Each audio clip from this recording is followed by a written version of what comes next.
ओम शांति। परम प्रिय परमात्मा शिव भगवान को कोटि कोटि नमन।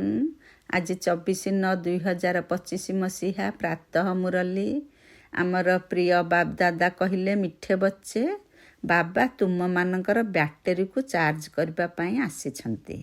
जेते तुम्हें बाबा स्मृति रे रहिब सेते तुमर बैटेरी चार्ज हो चलिब। प्रश्न रे बाबा पचारे तुमर सत्यर ना को तोफान कहीं लगुच। उत्तर रे बाबा बुझेदेले कहीं वर्तमान समय रे बहुत नकली बा मिथ्यावादी बाहरी कहीं कहीं निजको भगवान कहते आउ कहीं रिद्धि सिद्धि अर्थात जादू विद्या देखाउछंती।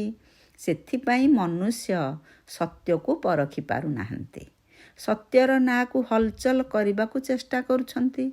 किंतु तुम्हें जानिछ जे आमर सत्यर नाब केबे भी बुड़ी पारिब नाही। आज जो माने विघ्न पकाउछंती से माने काली को बुझीजिबे जे सद्गतिर रास्ता यही ठारू ही मिलिब। समस्तंक निमंते एहा ही एकमात्र दुकान। ओम शांति। एहा कुहागला रुहानी संतान मानक प्रति अथवा आत्मा मानक प्रति। काहींकि ना रूह अथवा आत्मा कान द्वारा ही शुणुछि। धारणा आत्मारे ही होई थाए। बाबांका आत्मारे मध्य ज्ञान भरी होई रहिछि। एही जन्मरे ही तुम पिला मानंकु आत्माभिमानी हेबाको पड़िबो। भक्ति मार्ग रे 63 जन्म द्वापर जुगरु तुमे देह अभिमान रे रहुछ। आत्मा कौन तुमको जना नथिला किंतु आत्मा निश्चय अछि। आत्मा ही शरीर रे प्रवेश करुछि। आत्मा को ही दुखर अनुभूति हेउछि। पतित आत्मा एवं पावन आत्मा बोली मध्य कुहा जाए। पतित परमात्मा केबे हेले शुणी ना। समस्तंक भितर जदि परमात्मा थांते तेबे पतित परमात्मा होई जिवो। तेबे मुख्य कथा हेउछि आत्म अभिमानी हेबा। आत्मा केते छोट सेथिरे केते अभिनय भरी होई रहिछि ए कथा काहाकू भी जणा नाही। तुमे तो नुआ कथा शुणुछ। एही जोगर यात्रा मध्य बाबा ही शिखाउछंती। आउ केही शिखाई पारिबे नाही। एइथिरे ही परिश्रम रहिछि। तेणु प्रति मुहूर्त रे निजको आत्मा बोली भाबिबाकू हेबो। जेपरि देख एही एमरजेंसी लाइट अर्थात जरूरीकालीन बत्ती आसीछि जहाँकि बैटेरी रे चालुछि। ताको पुणे चार्ज करिथांती। बाबा हेउछंती सबुठारु बड़ शक्ति। केते ढेर आत्मा माने रहिछंती। समस्तंको सेही करेंट रु निजको चार्ज करबाको हेबो। बाबा हेउछंती सर्वशक्तिमान। जदि आमे आत्मा माने तांको सहित जोग न लगाइबा तेबे हमर बैटेरी चार्ज किपरि हेबो। डिस्चार्ज हेबारे सारा कल्प लागि थाए। एबे पुणी बैटेरी को चार्ज करबाको पडुछि। पिला माने जानिछंती आमर बैटेरी डिस्चार्ज होई गलानी एबे पुणी चार्ज करबाको पड़िबो। तेबे किपरि? बाबा कहउछंती मो सहित जोग लगाओ। यह तो बहुत सहज बुझिबार कथा। बाबा कहउछंती मो सहित बुद्धि जोग लगाइले तुम आत्मा रे शक्ति भरी जिवो एवं तुमे सत्व प्रधान होई जिवो। पाठ पढ़ा तो हेउछि रोजगार। जोग द्वारा तुमे पवित्र हेउछ, दीर्घायु हेउछ, बैटेरी चार्ज हेउछि। तेणु प्रत्येक देखिबा दरकार केते बाबा को मने पकाउछंती। बाबा को भूलिबा द्वारा ही बैटेरी डिस्चार्ज हेउछि। वर्तमान कहार हेले सच्चा संबंध नाही। तुम संतान मानकर ही सच्चा संबंध रहिछि। बाबा स्मृति बिना ज्योति किपरि जागृत हेबो। ज्ञान मध्य केवल एकमात्र बाबा ही देइथांती। तुमे जानिछ जे ज्ञान हेउछि दिन एवं भक्ति हेउछि राति। पुणी राति प्रति वैराग्य आसुछि। तापरे दिन आरंभ हेउछि। बाबा कहउछंती राति को भूली एबे दिन को मने पकाओ। स्वर्ग हला दिन, नरक हला राति। तुमे एबे चैतन्य रे अछ। एही शरीर तो हेउछि विनाशी। माटी रे तयारी होइछि पुणी माटी रे मिसी जाउछि। आत्मा तो अविनाशी अटे ना। बाकी बैटेरी डिस्चार्ज होई थाए। एबे तुमे केते बुद्धिमान हेउछ।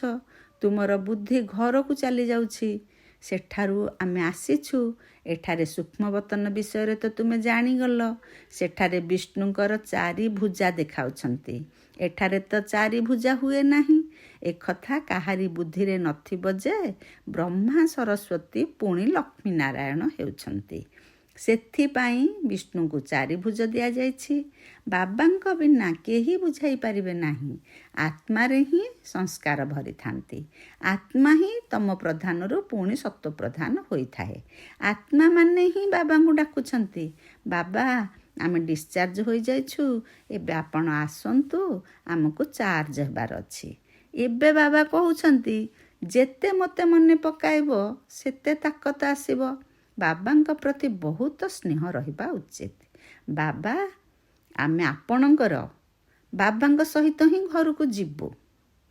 ଯେପରି ବାପ ଘରୁ ଶାଶୁ ଘର ଲୋକେ ନେଇଯାଇଥାନ୍ତି ନା, ଏଠାରେ ସଜାଇବା ପାଇଁ ତୁମକୁ 2 ଜଣ ପିତା ମିଳିଛନ୍ତି।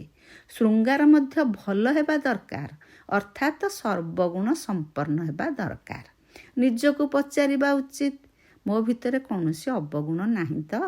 ମନରେ ଯଦିଓ ତୋଫାନ ଆସୁଛି, କିନ୍ତୁ କର୍ମରେ କିଛି କରୁନାହିଁ ତ? କାହାକୁ ଦୁଃଖ ଦେଉନାହିଁ ତ? ବାବା ହେଉଛନ୍ତି ଦୁଃଖହର୍ତ୍ତା, ସୁଖକର୍ତ୍ତା। ଆମେ ମଧ୍ୟ ସମସ୍ତଙ୍କୁ ସୁଖର ରାସ୍ତା ବତାଉଛୁ। ବାବା ବହୁତ ଉପାୟ ବତାଉଛନ୍ତି। ତୁମେ ତ ହେଉଛ ସେନା, ତୁମର ନାମ ହିଁ ହେଉଛି ପ୍ରଜାପିତା ବ୍ରହ୍ମାକୁମାର, ବ୍ରହ୍ମାକୁମାରୀ। କେହି ବି ଯଦି ଭିତରକୁ ଆସୁଛନ୍ତି, ପ୍ରଥମେ ଏକଥା ପଚାର ଯେ କେଉଁଠାରୁ ଆସିଛ, କାହା ପାଖକୁ ଆସିଛ? କହିବେ ମୁଁ ବିକେଙ୍କ ପାଖକୁ ଆସିଛି। ଆଚ୍ଛା ବ୍ରହ୍ମା କିଏ? ପ୍ରଜାପିତା ବ୍ରହ୍ମାଙ୍କର ନାମ କେବେ ଶୁଣିଛ? ହଁ, ପ୍ରଜାପିତାଙ୍କର ତୁମେ ମଧ୍ୟ ସନ୍ତାନ ଅଟ। ସମସ୍ତେ ତ ପ୍ରଜା ହୋଇଗଲେ ନା, ସିଏ ତୁମର ପିତା ଅଟନ୍ତି, କେବଳ ତୁମେ ଜାଣିନାହଁ। ବ୍ରହ୍ମା ମଧ୍ୟ କାହାର ସନ୍ତାନ ହୋଇଥିବେ ନା, ତାଙ୍କ ପିତାଙ୍କର ଶରୀର ତ ଦୃଶ୍ୟମାନ ହେଉନାହିଁ। ବ୍ରହ୍ମା, ବିଷ୍ଣୁ, ଶଙ୍କର ଏଇ 3 ଜଣଙ୍କ ଉପରେ ଅଛନ୍ତି ଶିବ ବାବା। ତ୍ରିମୂର୍ତ୍ତି ଶିବଙ୍କୁ 3 ଜଣଙ୍କର ରଚୟିତା କୁହାଯାଉଛି। ଉପରେ ଜଣେ ଶିବ ବାବା, ପୁଣି ତାପରେ 3 ଦେବତା ରହିଛନ୍ତି। ଯେପରି ବଂଶାବଳୀ ହୋଇଥାଏ ନା, ବ୍ରହ୍ମାଙ୍କର ପିତା ନିଶ୍ଚୟ ଭଗବାନ ହିଁ ହୋଇଥିବେ। ସେ ହେଲେ ଆତ୍ମାମାନଙ୍କର ପିତା। ଆଚ୍ଛା, ପୁଣି ବ୍ରହ୍ମା କେଉଁଠାରୁ ଆସିଲେ? ବାବା କହୁଛନ୍ତି, ମୁଁ ଏହାଙ୍କ ଭିତରେ ପ୍ରବେଶ କରି ଏହାଙ୍କର ନାମ ବ୍ରହ୍ମା ରଖୁଛି। ତୁମ ପିଲାମାନଙ୍କର ନାମ ରଖିଲି, ତେଣୁ ଏହାଙ୍କର ନାମ ମଧ୍ୟ ବ୍ରହ୍ମା ରଖିଲି। କହୁଛନ୍ତି ଏହା ମୋର ଦିବ୍ୟ ଅଲୌକିକ ଜନ୍ମ। ତୁମ ସନ୍ତାନମାନଙ୍କୁ ତ ପୋଷ୍ୟ ରୂପେ ଗ୍ରହଣ କରୁଛି, ବାକି ଏହାଙ୍କ ଭିତରେ ପ୍ରବେଶ କରୁଛି, ପୁଣି ତୁମମାନଙ୍କୁ ଶୁଣାଉଛି। ସେଥିପାଇଁ ଇଏ ବାପଦାଦା ହୋଇଗଲେ। ଯାହାଙ୍କ ମଧ୍ୟରେ ପ୍ରବେଶ କରିଲି, ତାଙ୍କର ଆତ୍ମା ତ ଅଛି ନା, ମୁଁ ତାଙ୍କ ପାଖରେ ଆସି ବସୁଛି। 2 ଆତ୍ମାଙ୍କର ଅଭିନୟ ତ ଏଠାରେ ବହୁତ ହେଉଛି। ଆତ୍ମାକୁ ଡାକୁଛନ୍ତି, ତେବେ ଆତ୍ମା ଆସି କେଉଁଠି ବସିବ? ନିଶ୍ଚୟ ବ୍ରାହ୍ମଣ ନିକଟରେ ହିଁ ବସିବ। ଇଏ ମଧ୍ୟ 2ଟି ଆତ୍ମା, ବାବା ଏବଂ ଦାଦା ଅଟନ୍ତି। ଏହାଙ୍କ ପାଇଁ ବାବା କହୁଛନ୍ତି ନିଜର ଜନ୍ମକୁ ଜାଣିନାହାନ୍ତି। ତୁମକୁ ମଧ୍ୟ କହୁଛନ୍ତି ତୁମେ ନିଜର ଜନ୍ମକୁ ଜାଣିନଥିଲ। ବର୍ତ୍ତମାନ ସ୍ମୃତି ଆସିଛି, କଳ୍ପ କଳ୍ପ 84 ଜନ୍ମର ଚକ୍ର ଲଗାଇଛ, ପୁଣି ଘରକୁ ଫେରୁଛ। ଏହା ହେଉଛି ସଙ୍ଗମ ଯୁଗ। ବର୍ତ୍ତମାନ ତୁମର ବଦଳି ହେଉଛି। ଯୋଗ ଦ୍ୱାରା ତୁମେ ସତ୍ତ୍ୱ ପ୍ରଧାନ ହୋଇଯିବ, ବ୍ୟାଟେରୀ ଚାର୍ଜ ହୋଇଯିବ, ପୁଣି ସତ୍ୟ ଯୁଗରେ ଆସିଯିବ। ବୁଦ୍ଧିରେ ସମ୍ପୂର୍ଣ୍ଣ ଚକ୍ର ଘୁରି ଚାଲିଛି। ବିସ୍ତାରକୁ ତ ଯାଇପାରିବ ନାହିଁ। ବୃକ୍ଷର ମଧ୍ୟ ଆୟୁଷ ଥାଏ, ପୁଣି ଶୁଖି ଯାଇଥାଏ। ଏଠାରେ ମଧ୍ୟ ସମସ୍ତ ମନୁଷ୍ୟ ଯେପରି ଶୁଖି ଯାଇଛନ୍ତି। ସମସ୍ତେ ଜଣେ ଅନ୍ୟ ଜଣକୁ ଦୁଃଖ ଦେଇ ଚାଲିଛନ୍ତି। ଏବେ ସମସ୍ତଙ୍କର ଶରୀର ନଷ୍ଟ ହୋଇଯିବ, ବାକି ଆତ୍ମାମାନେ ଚାଲିଯିବେ। ଏହି ଜ୍ଞାନ ବାବାଙ୍କ ବ୍ୟତୀତ କେହି ଦେଇପାରିବେ ନାହିଁ। ବାବା ହିଁ ବିଶ୍ୱର ବାଦଶାହୀ ଦେଉଛନ୍ତି, ତେଣୁ ତାଙ୍କୁ କେତେ ମନେ ପକାଇବା ଦରକାର। ତାଙ୍କରି ସ୍ମୃତିରେ ନ ରହିବା କାରଣରୁ ମାୟାର ଚାପୁଡ଼ା ଲାଗିଯାଉଛି। ସବୁଠାରୁ କଡ଼ା ଚାପୁଡ଼ା ହେଉଛି କାମ ବିକାରର। ତୁମେ ବ୍ରାହ୍ମଣମାନେ ହିଁ ଯୁଦ୍ଧକ୍ଷେତ୍ରରେ ଅଛ ନା, ତେଣୁ ତୁମ ପାଇଁ ହିଁ ତୋଫାନ ଆସିବ। କିନ୍ତୁ କୌଣସି ବିକର୍ମ କରିବା ଉଚିତ ନୁହେଁ। ଯଦି ବିକର୍ମ କରିବ, ତେବେ ହାରିଯିବ। ବାବାଙ୍କୁ ପଚାରୁଛନ୍ତି, ଏପରି କରିବାକୁ ପଡ଼ୁଛି। ସନ୍ତାନମାନେ ହଇରାଣ କରୁଛନ୍ତି, ତେଣୁ କ୍ରୋଧ ଆସିଯାଉଛି। ସନ୍ତାନମାନଙ୍କୁ ଠିକ୍ ଭାବରେ ନ ସମ୍ଭାଳିଲେ ଖରାପ ହୋଇଯିବେ, କିନ୍ତୁ ଚାପୁଡ଼ା ନ ଲଗାଇବା ପାଇଁ ଚେଷ୍ଟା କର। ଶ୍ରୀକୃଷ୍ଣଙ୍କୁ ମଧ୍ୟ ଦେଖାଉଛନ୍ତି ନା, ଖୁଣ୍ଟରେ ବାନ୍ଧିଥିଲେ, ରସିରେ ବାନ୍ଧି ଦିଅ, ଖାଇବାକୁ ଦିଅ ନାହିଁ। କାନ୍ଦି କାନ୍ଦି ଶେଷରେ କହିବେ ଏବେ ଆଉ ଦୁଷ୍ଟାମି କରିବି ନାହିଁ। ଛୋଟ ଛୁଆ ତଥାପି ଦୁଷ୍ଟାମି କରିବ, ଶିକ୍ଷା ଦେବାକୁ ହେବ। ବାବା ମଧ୍ୟ ସନ୍ତାନମାନଙ୍କୁ ଶିକ୍ଷା ଦେଉଛନ୍ତି, ସନ୍ତାନମାନେ କଦାପି ବିକାରଗ୍ରସ୍ତ ହୁଅ ନାହିଁ, କୂଳ କଳଙ୍କିତ କର ନାହିଁ। ଲୌକିକରେ ମଧ୍ୟ କେହି କୁପୁତ୍ର ହୋଇଥିଲେ ମା ବାପା କହିଥାନ୍ତି କାହିଁକି ମୁହଁ କଳା କରୁଛୁ, କୂଳରେ କାହିଁକି କଳଙ୍କ ଲଗାଉଛୁ। ହାରିବା ଜିତିବା ଆଉ ଜିତିବା ହାରିବା ହୋଇ ହୋଇ ଶେଷରେ ବିଜୟୀ ହୋଇଯିବ। ଏହା ସତ୍ୟର ଡଙ୍ଗା। ବହୁତ ତୋଫାନ ଆସିବ, କାହିଁକିନା ବହୁତ ନକଲି ବାହାରି ପଡ଼ିଛନ୍ତି। କେହି ନିଜକୁ ଭଗବାନ କହୁଛନ୍ତି, କେହି ଆଉ କ'ଣ କହୁଛନ୍ତି। ରିଧିସିଦ୍ଧି ଯାଦୁ ମନ୍ତ୍ର ମଧ୍ୟ ବହୁତ ଦେଖାଉଛନ୍ତି, ସାକ୍ଷାତକାର ମଧ୍ୟ କରାଉଛନ୍ତି। ବାବା ସମସ୍ତଙ୍କର ସଦ୍ଗତି କରିବା ପାଇଁ ହିଁ ଆସିଛନ୍ତି। ପୁଣି ନା ଏଇ ଜଙ୍ଗଲ ରହିବ ନା ଜଙ୍ଗଲବାସୀ ରହିବେ। ଏବେ ତୁମେ ସଙ୍ଗମ ଯୁଗରେ ଅଛ, ଜାଣିଛ ଯେ ଏହି ପୁରୁଣା ଦୁନିଆ ଶ୍ମଶାନ ହୋଇଯାଇଛି। କୌଣସି ମୁର୍ଦାର ସହିତ କେହି କ'ଣ ମନ ଲଗାଇଥାଏ? ଏ ଦୁନିଆ ତ ବିନାଶ ହୋଇଯିବ ଅଥବା ବିନାଶ ହେବା ଉପରେ। ବାବା ସେତେବେଳେ ଆସୁଛନ୍ତି ଯେତେବେଳେ ନୂଆ ଦୁନିଆ ପୁରୁଣା ହେଉଛି। ଯଦି ବାବାଙ୍କୁ ଭଲ ଭାବରେ ମନେ ପକାଇବ ତେବେ ବ୍ୟାଟେରୀ ଚାର୍ଜ ହେବ। ଭଲେ ବହୁତ ଭଲ ଭଲ ଭାଷଣ ଶୁଣାଉଛନ୍ତି, କିନ୍ତୁ ଯୋଗର ଶକ୍ତି ନାହିଁ, ତେଣୁ ସେହି ଶକ୍ତି ରହୁନାହିଁ। ହତିଆର ଶକ୍ତି ସମ୍ପନ୍ନ ହୋଇନାହିଁ। ତେବେ ବାବା କହୁଛନ୍ତି ଏହା କୌଣସି ନୂଆ କଥା ନୁହେଁ। 5000 ବର୍ଷ ପୂର୍ବରୁ ମଧ୍ୟ ଆସିଥିଲ। ବାବା ପଚାରୁଛନ୍ତି ଆଗରୁ କେବେ ମିଶିଛ? ତେବେ କହୁଛନ୍ତି କଳ୍ପ ପୂର୍ବରୁ ମିଶିଥିଲୁ। କେହି କେହି ପୁଣି କହୁଛନ୍ତି ଡ୍ରାମା ସ୍ୱତଃ ହିଁ ପୁରୁଷାର୍ଥ କରାଇବ। ଆଚ୍ଛା, ଏବେ ଡ୍ରାମା ପୁରୁଷାର୍ଥ କରାଉଛି ନା? ତେବେ କର। ଆଚ୍ଛା, ଏବେ ଡ୍ରାମା ପୁରୁଷାର୍ଥ କରାଉଛି ନା? ତେବେ କର। ଗୋଟିଏ ଜାଗାରେ ତ ବସିଯିବାର ନାହିଁ। ଯେଉଁମାନେ କଳ୍ପ ପୂର୍ବରୁ ପୁରୁଷାର୍ଥ କରିଛନ୍ତି ସେହିମାନେ କରିବେ। ବର୍ତ୍ତମାନ ପର୍ଯ୍ୟନ୍ତ ଯେଉଁମାନେ ଆସିନାହାନ୍ତି ସେମାନେ ଆସିବେ। ଯେଉଁମାନେ ଜ୍ଞାନ ମାର୍ଗରୁ ଅଧା ରାସ୍ତାରୁ ଛାଡ଼ି ପଳାଇଲେ, ବିବାହ ଆଦି କଲେ, ତାଙ୍କର ଡ୍ରାମାରେ ଯଦି ଅଭିନୟ ଥିବ ତେବେ ପୁଣି ଆସି ପୁରୁଷାର୍ଥ କରିବେ। ଯିବେ କୁଆଡ଼େ? ବାବାଙ୍କ ନିକଟକୁ ଦିନେ ସମସ୍ତଙ୍କୁ ଆସି ଲାଞ୍ଜ ହଲେଇବାକୁ ହିଁ ପଡ଼ିବ। ଲେଖାଯାଇଛି ଭୀଷ୍ମ ପିତାମହ ପ୍ରଭୃତି ସେମାନେ ମଧ୍ୟ ଶେଷରେ ଆସିଥାନ୍ତି। ଏବେ ତ ତାଙ୍କର କେତେ ଗର୍ବ ରହିଛି, ପୁଣି ତାଙ୍କର ସେଇ ଗର୍ବ ଖର୍ବ ହୋଇଯିବ। ତୁମେ ମଧ୍ୟ ପ୍ରତ୍ୟେକ 5000 ବର୍ଷ ପରେ ଅଭିନୟ କରୁଛ, ରାଜତ୍ୱ ନେଉଛ, ପୁଣି ହରାଉଛ। ଦିନକୁ ଦିନ ସେବା କେନ୍ଦ୍ରମାନ ବଢ଼ି ଚାଲିଛି। ଭାରତୀୟ ଯେଉଁମାନେ ଖାସ୍ ଦେବୀ ଦେବତାଙ୍କର ପୂଜାରୀ ଅଟନ୍ତି ତାଙ୍କୁ ବୁଝାଇବାକୁ ହେବ ସତ୍ୟ ଯୁଗରେ ଦେବୀ ଦେବତା ଧର୍ମ ଥିଲା, ତେଣୁ ତାଙ୍କର ପୂଜା କରୁଛନ୍ତି। ଖ୍ରୀଷ୍ଟିଆନମାନେ ଖ୍ରୀଷ୍ଟଙ୍କର ମହିମା କରୁଛନ୍ତି। ଆମେମାନେ ଆଦି ସନାତନ ଦେବୀ ଦେବତା ଧର୍ମର ମହିମା କରୁଛୁ। ତାକୁ କିଏ ସ୍ଥାପନ କରିଛନ୍ତି? ସେମାନେ ଭାବୁଛନ୍ତି କୃଷ୍ଣ ସ୍ଥାପନ କରିଛନ୍ତି, ତେଣୁ ତାଙ୍କର ପୂଜା କରିଚାଲିଛନ୍ତି। ତୁମମାନଙ୍କ ମଧ୍ୟରେ କ୍ରମାନୁଯାୟୀ ରହିଛନ୍ତି। କିଏ କେତେ ପରିଶ୍ରମ କରୁଛନ୍ତି, କିଏ କେତେ ଦେଖାଉଛନ୍ତି ନା। ଗୋବର୍ଦ୍ଧନ ପାହାଡ଼କୁ ଆଙ୍ଗୁଳିରେ ଉଠାଇ ନେଲେ। ଏବେ ଏହା ପୁରୁଣା ଦୁନିଆ। ସମସ୍ତ ଜିନିଷରୁ ସାରତତ୍ତ୍ୱ ବାହାରି ଯାଇଛି। ସୁନା ଖଣି ମଧ୍ୟ ଖାଲି ହୋଇଯାଇଛି। ସ୍ୱର୍ଗରେ ତ ସୁନାର ମହଲ ତିଆରି ହେବ। ଏବେ ତ ସରକାର ହଇରାଣ ହୋଇଯାଉଛନ୍ତି, କାହିଁକି ନା କରଜ ଦେବାକୁ ପଡ଼ୁଛି। ସେଠାରେ ତ ଅସରନ୍ତି ଧନ ରହିବ। କାନ୍ଥମାନଙ୍କର ମଧ୍ୟ ହୀରା ନୀଳା ଲାଗି ରହିଥିବ। ସେଠାରେ ହୀରା ଖଞ୍ଜିବାର ସଉକ ରହିଥାଏ। ସେଠାରେ ଧନର ଅଭାବ ରହିବ ନାହିଁ। କାରୁଣ୍ୟର ଖଜାନା ଅଥାହ ସମ୍ପତ୍ତି ରହିବ। ଆଲ୍ଲା ଅବଲଦିନର ଏକ ଖେଳ ଦେଖାଇଥାନ୍ତି। ଠକ୍ ଠକ୍ କରିଲେ ମହଲ ବାହାରି ଆସୁଛି। ଏଠାରେ ମଧ୍ୟ ଦିବ୍ୟ ଦୃଷ୍ଟି ମିଳିବା ଦ୍ୱାରା ସ୍ୱର୍ଗକୁ ଚାଲି ଯାଉଛନ୍ତି। ସେଠାରେ ରାଜକୁମାର ରାଜକୁମାରୀମାନଙ୍କ ପାଖରେ ମୁରଲି ଆଦି ସବୁ ଜିନିଷ ହୀରାର ରହିଥାଏ। ଏଠାରେ ତ କେହି ଏପରି ଜିନିଷ ଯଦି ପିନ୍ଧି କରି ବସିଲେ ଲୁଟି ନେଇଯିବେ, ଛୁରୀ ମାରି ମଧ୍ୟ ନେଇଯିବେ। ସେଠାରେ ଏପରି କଥା ହେବ ନାହିଁ। ଏହି ଦୁନିଆ ବହୁତ ପୁରୁଣା ଦୁର୍ଗନ୍ଧଯୁକ୍ତ ଅଟେ। ଏହି ଲକ୍ଷ୍ମୀନାରାୟଣଙ୍କ ଦୁନିଆରେ ତ ସବୁବେଳେ ମଉଜ ହିଁ ହେଉଥିଲା। ହୀରାନୀଳାର ମହଲ ଥିଲା। ଏକୁଟିଆ ତ ନଥିବେ ନା, ତାକୁ ସ୍ୱର୍ଗ କୁହାଯାଉଥିଲା। ତୁମେ ଜାଣିଛ, ବାସ୍ତବରେ ଆମେ ସ୍ୱର୍ଗର ମାଲିକ ଥିଲୁ। ଆମେ ଏହି ସୋମନାଥ ମନ୍ଦିର ତିଆରି କରିଥିଲୁ। ଏହା ବୁଝୁଛନ୍ତି ଯେ ଆମେ କ'ଣ ଥିଲୁ, ପୁଣି ଭକ୍ତି ମାର୍ଗରେ କିପରି ମନ୍ଦିର ତିଆରି କରି ପୂଜା କଲୁ। ଆତ୍ମା ଭିତରେ ନିଜର 84 ଜନ୍ମର ଜ୍ଞାନ ରହିଛି। କେତେ ହୀରାନୀଳା ଥିଲା, ସେସବୁ କୁଆଡ଼େ ଗଲା। ଧୀରେ ଧୀରେ ସବୁ ଖଲାସ ହୋଇଗଲା।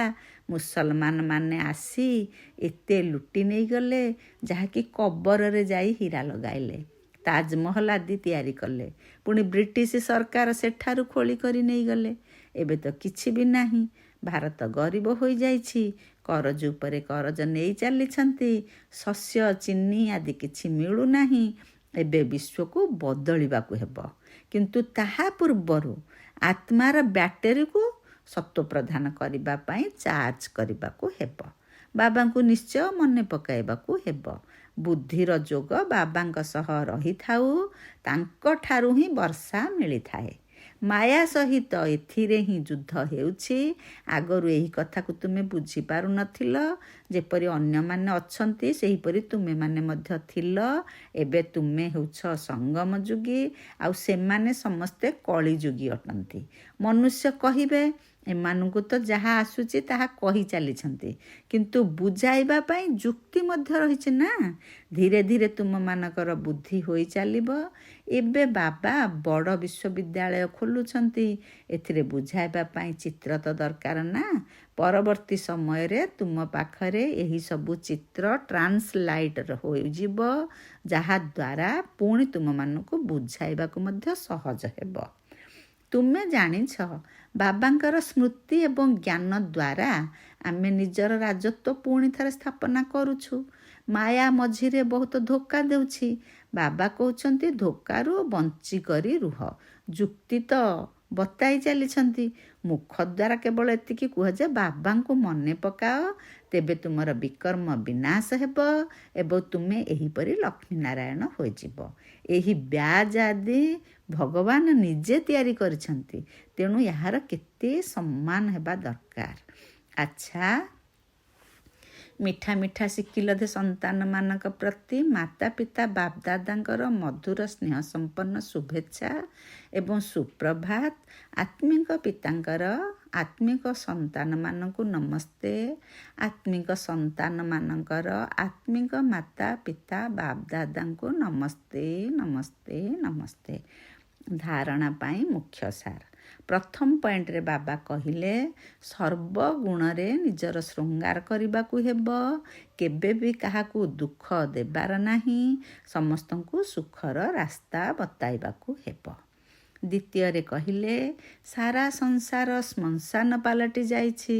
ସେଥିପାଇଁ ଏହା ସହିତ ମନ ଲଗାଇବାର ନାହିଁ। ସ୍ମୃତିରେ ରହୁ ଯେ ଏବେ ଆମେ ଏଠାରୁ ଟ୍ରାନ୍ସଫର ହେଉଛୁ। ଆମକୁ ତ ନୂଆ ଦୁନିଆକୁ ଯିବାକୁ ହେବ।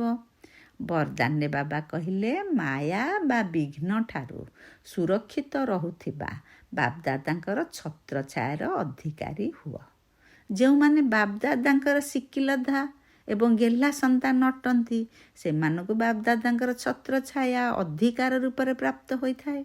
ଯେଉଁ ଛତ୍ରଛାୟା ତଳକୁ ମାୟାର ଆସିବାର ଶକ୍ତି ନାହିଁ, ତେଣୁ ସେମାନେ ସର୍ବଦା ମାୟା ଉପରେ ବିଜୟୀ ହୋଇଥାନ୍ତି। ଏହିଭଳି ଯୋଗର ଛତ୍ରଛାୟା ସବୁ ବିଘ୍ନ ଠାରୁ ସୁରକ୍ଷିତ କରିଦିଏ। ଅର୍ଥାତ୍ କୌଣସି ପ୍ରକାରର ବିଘ୍ନ ଛତ୍ରଛାୟା ତଳେ ରହୁଥିବା ଆତ୍ମା ପାଖକୁ ଆସିପାରିବ ନାହିଁ। ଛତ୍ରଛାୟା ତଳେ ରହିବା ବାଲାଙ୍କ ପାଇଁ ମୁସ୍କିଲରୁ ମୁସ୍କିଲ କଥା ମଧ୍ୟ ସହଜ ହୋଇଯାଏ। ପାହାଡ଼ ଭଳି କଥା ହୋଇଥିଲେ ମଧ୍ୟ ତୁଳା ଭଳି ଅନୁଭବ ହୁଏ।